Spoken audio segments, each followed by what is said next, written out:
I'm going to take one question, and then remember, people are going to have opportunities to also answer questions when I'm with the Chinese president today. So I don't want the whole day to just be a bleeding press conference, but I'm going to take Jackie Combs' question. Mr. President, could you please react to the reports of secret government surveillance of phones and internets? And can you also assure Americans that the government, your government, doesn't have some massive secret database of all their personal online information and activities? Yeah. When I came into this office, I made two commitments that are more important than any commitment I make. Number one, to keep the American people safe, and number two, to uphold the Constitution.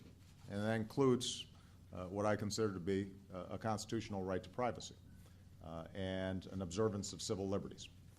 Now, the programs that have been discussed over the last couple of days in the press are secret in the sense that they're classified, but they're not secret in the sense that when it comes to telephone calls, every member of Congress has been briefed on this program. With respect to all these programs, the relevant intelligence committees are fully briefed on these programs. These are programs that have been authorized by broad bipartisan majorities repeatedly since 2006. And so I think at the outset it's important to understand that your duly elected representatives have been consistently informed on exactly what we're doing. Now, let me take the two issues separately. When it comes to telephone calls, nobody is listening to your telephone calls. That's not what this program's about. As was indicated, what the intelligence community is doing is looking at phone numbers and durations of calls. They are not looking at people's names, and they're not looking at content. But by sifting through this so-called metadata, they may identify potential leads with respect to folks who might engage in terrorism. If these folks, if the intelligence community then actually wants to listen to a phone call, they've got to go back to a federal judge, just like they would in a criminal investigation. So I want to be very clear. Some of the hype that we've been hearing over the last day or so, nobody's listening to the content of people's phone calls.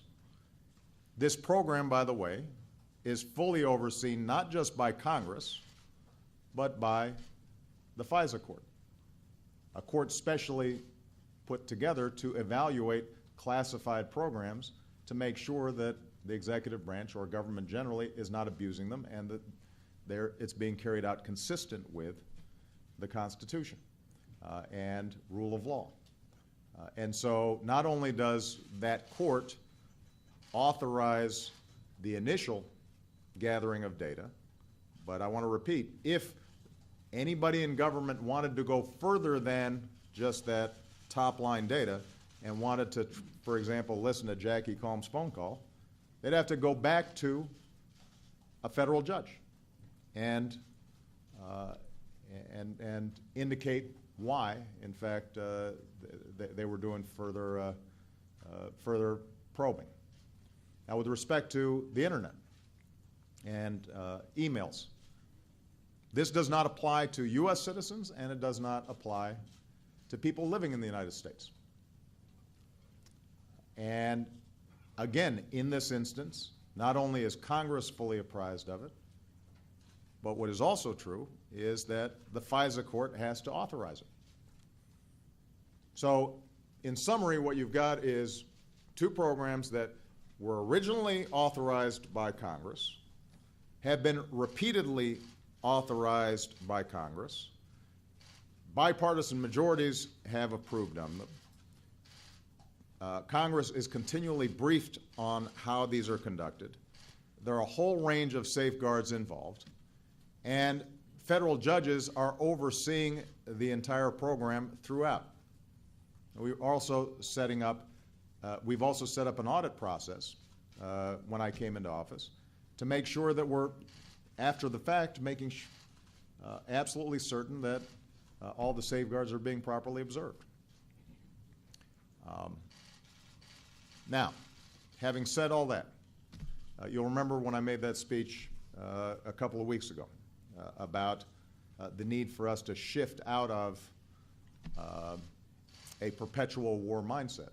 I specifically said that one of the things that we're going to have to discuss and debate is how are we striking this balance between the need to keep the American people safe and our concerns about privacy.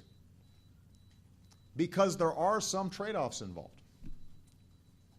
Now, I welcome this debate, and I think it's healthy for our democracy. I think it's a sign of maturity, because probably 5 years ago, 6 years ago, we might not have been having this debate. And I think it's interesting that there's some folks on the left, but also some folks on the right who are now worried about it, who weren't very worried about it when it was a Republican president. I think that's good that we're having this discussion. But I think it's important for everybody to understand, and I think the American people understand, that there are some trade-offs involved. You know, I came in with a healthy skepticism about these programs. My team evaluated them. We scrubbed them thoroughly. We actually expanded some of the oversight, increased some of the safeguards. But my assessment and my team's assessment was that they help us prevent terrorist attacks. And the modest encroachments on privacy that are involved in getting phone numbers or duration without a name attached and not looking at content, that on net, it was worth us doing. That's, some other folks may have a different assessment of that. But I think it's important to recognize that you can't have 100% security and also then have 100% privacy and zero inconvenience.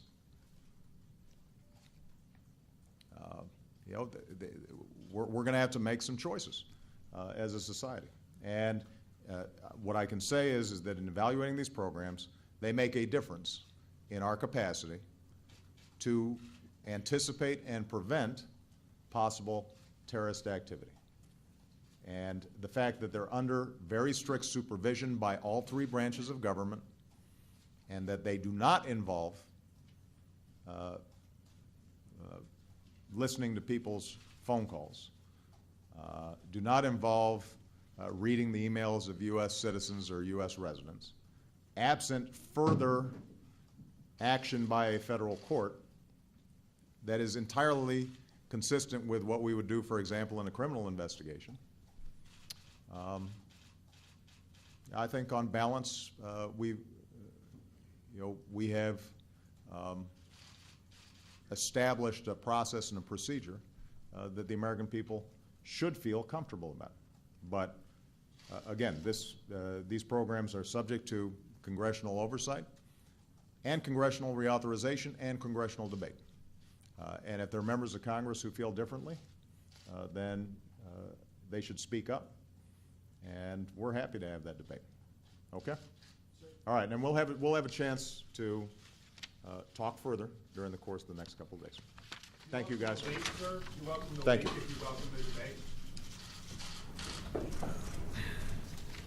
I don't welcome leaks because there's a reason why these programs are classified.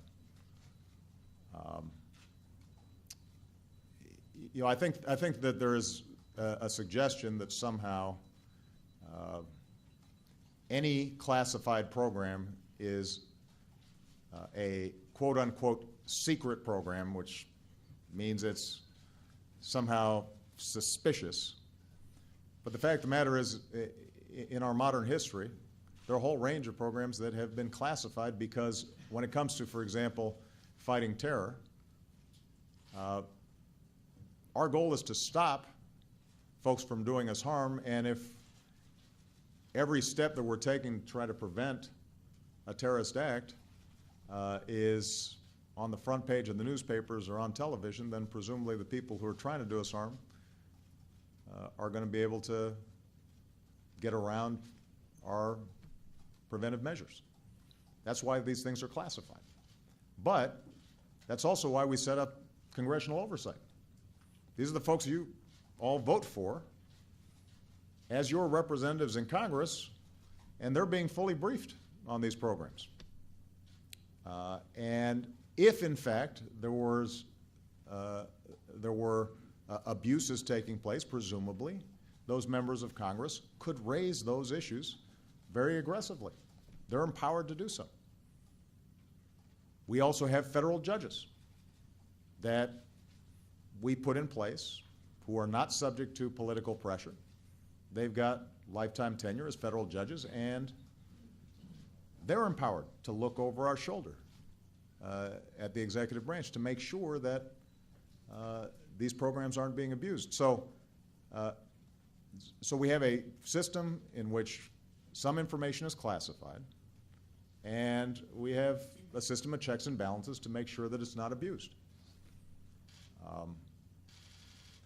And if, in fact, this information ends up just being dumped out willy-nilly, without regard to risks to the program, risks to the people involved, in some cases, on other leaks, risks to personnel in very dangerous situations, then it's very hard for us to be as effective in protecting the American people. That's not to suggest that you just say, trust me, we're doing the right thing, we know who the bad guys are. And the reason that's not how it works is because we've got congressional oversight and judicial oversight. And if people can't trust not only the executive branch, but also don't trust Congress and don't trust federal judges to make sure that we're abiding by the Constitution, due process, and rule of law, then we're going to have some problems here. But my observation is that the people who are involved in America's national security, they take this work very seriously. They cherish our Constitution.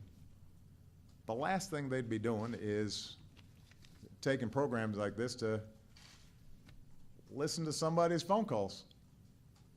And by the way, with respect to my concerns about privacy issues, I will leave this office at some point, sometime in the next 3.5 years. And after that, I will be a private citizen. And I suspect that on a list of people who might be targeted, so that somebody could read their emails or listen to their phone calls, I'd probably be pretty high on that list. So it's not as if I don't have a personal interest in making sure my privacy is protected. But I know that the people who are involved in these programs, they operate like professionals. And these things are very narrowly circumscribed. They're very focused. And in the abstract, you can complain about Big Brother and how this is a potential